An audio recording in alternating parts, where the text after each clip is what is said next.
Okay, so here is the crucifixion. I'm not sure. I'm in Matthew. Okay, this is the crucifixion. As they were going out, they met a man from Cyrene named Simon, and they forced him to carry the cross. And I think that the Passion of the Christ does such a good job of depicting this. They came to a place called Golgotha, which means the place of the skull. There they offered Jesus wine to drink mixed with gall, but after tasting it, he refused to drink it. When they had crucified him, they divided up his clothes by casting lots. And did y'all know that that is a prophecy?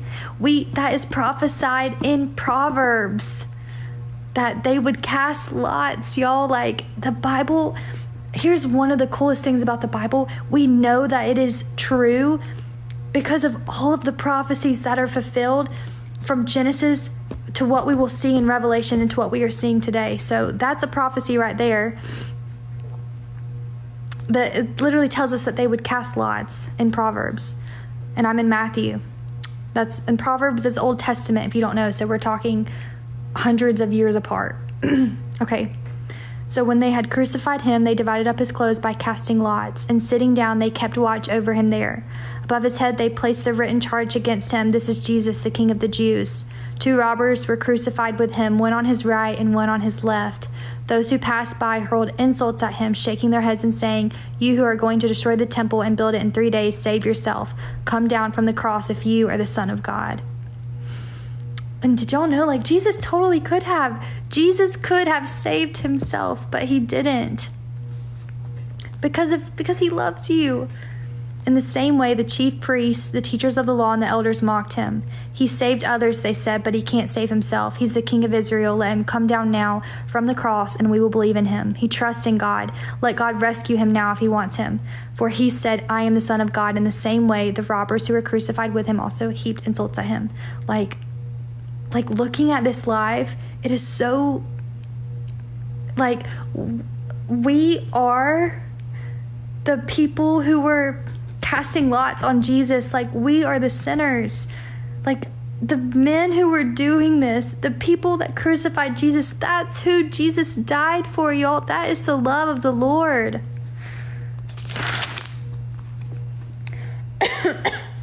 I want to read, let me find,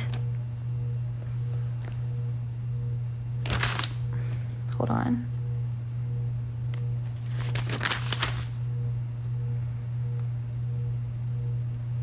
Also, I don't know. I'm just going to read you guys this one too. So this is Jesus calms the storm. If you guys don't know about this, is when Jesus walked on water. Or no, this is when they're in the boat and Jesus falls asleep. That day, when evening came, he said to his disciples, "Let us go over to the other side."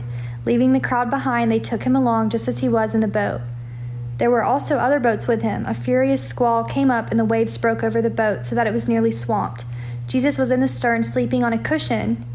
The disciples woke him and said to him, "Teacher, don't you care if we drown?" He got up, rebuked the wind, and said to the waves, "Quiet, be still." Then the wind died down and it was completely calm. He said to his disciples, "Why are you so afraid? Do you still have no faith?" They were terrified and asked each other, "Who is this? Even the wind and the waves obey him." I'm getting to the man on the cross with Jesus. Also, I really want to read Jesus Walks on Water, but I want to find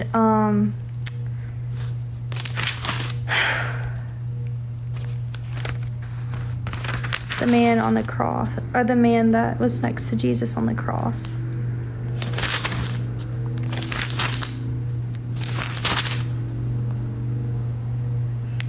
Why not come down now and produce some miracles? You sound just like those men that I just read about.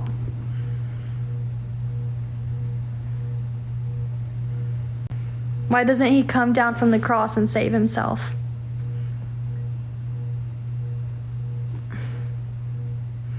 Okay, I'm going to read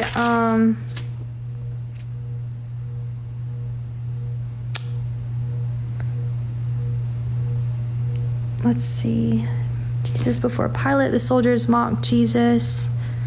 The crucifixion. Also, let me read this really, really quick because it's really important too. It's the death of Jesus. At the 6th hour, darkness came over the whole land until the 9th hour. And at the 9th hour, Jesus cried out in a loud voice. I don't know if I'm saying it right. Eloi, it's E-L-O-I. Lama sabachthani. I know I messed that up. Which means, my God, why have you forsaken me? So, did you know that that's also in Proverbs? When some of these standing near heard this, they said, listen, he's calling Elijah. One man ran, filled a sponge with wine, vinegar, put it on a stick, and offered it to Jesus to drink. I'll leave him alone. Let's see if Elijah comes to take him down, he said. With a loud cry, Jesus breathed his last breath. The curtain of the temple was torn into two from top to bottom, and when the centurion who stood there in front of Jesus heard his cry and saw that he died, he said, surely this man was the Son of God. Do you know why he said that also? The moon or the sky turned black. It was dark for like 3 hours or something like that. So 3 hours of darkness after Jesus died. And also, I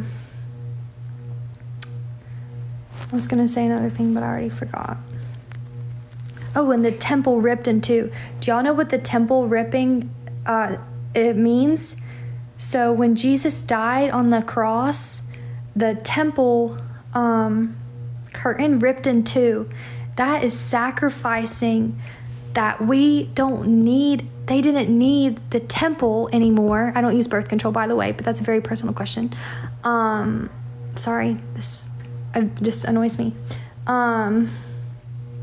When the temple was ripped in two, that is signifying that our relationship with God, we don't need a middleman. We don't need a Catholic pope. We don't need to go and pray behind a curtain to someone. Like, that middleman is gone. We are one with the Lord. Like, that is so good. Okay, I really want to find... Okay, I'm in Luke now, and I feel like it's in Luke.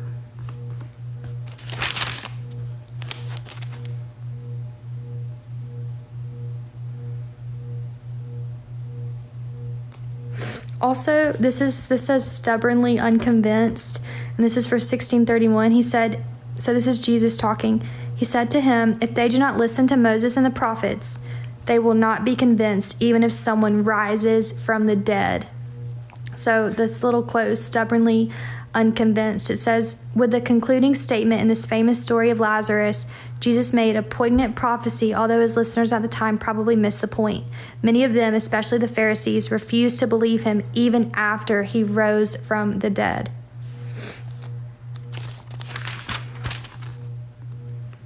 Okay. I'm really trying to find...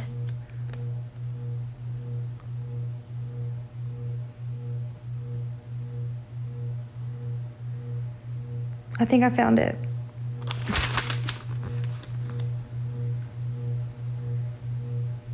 Okay, I found it. Finally. If you waited on me to find it, thank you so much. Okay, so I'm in Luke 23:26. This is the crucifixion. As they led him away, they seized Simon from Cyrene, who was on his way in from the country, and put the cross on him and made him carry it behind Jesus. A large number of people followed him, including women who mourned and wailed for him. Jesus turned and said to them, daughters of Jerusalem, do not weep for me. Weep for yourselves and for your children, for the time will come when you will say, blessed are the barren women, the wombs that never bore and the breasts that never nursed. Then they will say to the mountains, fall on us, and to the hills cover us. And I think that we are in the times that we're going to be in the time soon that Jesus is talking about. For if men do these things when the tree is green, what will happen when it is dry? 2 other men, both criminals, were also led out with him to be executed. When they came to the place called the Skull, there they crucified him along with the criminals, one on his right and the other on his left. Jesus said, "Father, forgive them, for they do not know what they are doing." And they divided up his clothes by casting lots. The people stood watching, and the rulers even sneered at him. They said, "He saved others. Let him save himself if he is the Christ of God, the chosen one." The soldiers also came up and mocked him. They offered him wine vinegar and said, "If you are the king of the Jews, save yourself." There was a written notice above him, which read, "This is the King of the Jews." One of the criminals who hung there hurled insults at him. "Aren't you the Christ? Save yourself and us." But the other criminal rebuked him. "Don't you fear God," he said, "since you are under the same sentence? We are punished justly, for we are getting what our deeds deserve, but this man has done nothing wrong." Then he said, "Jesus, remember me when you come into your kingdom." Jesus answered him, "I tell you the truth, today you will be with me in paradise." It's like, oh, that is so good, y'all. So I'm going to continue into Jesus' death. It was now about the 6th hour, and darkness came over the whole land until the 9th hour. Also, did you know, the amount of time that Jesus was on the cross was, insane? I can't remember how many hours, but it's no person could go through that. Jesus was on the cross. I need to look up the amount of exact hours.